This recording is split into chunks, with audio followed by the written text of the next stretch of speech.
A pleasant today to you, sir, ma'am. My name is Milagros Caliema Banikeg from Baguio City, Philippines.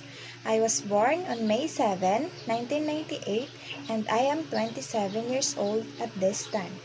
I finished graduating senior high school.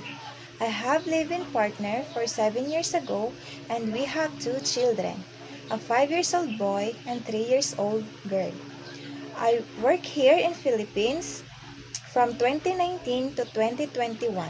My duties and responsibilities is to cleaning the house, washing the clothes, iron, and cooking.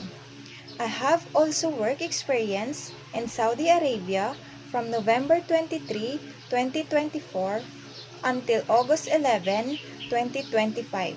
My duties and responsibilities is to cleaning the house, washing the clothes, iron, and taking good care of the kids. Ages 2 years old, 5 years old, and 7 years old. I choose to work in Hong Kong because I have goal. I want to build a own house for my family and to support my children. To my future employer, thank you for choosing me, and I will promise to do my best to serve your family. Thank you in advance, and God bless.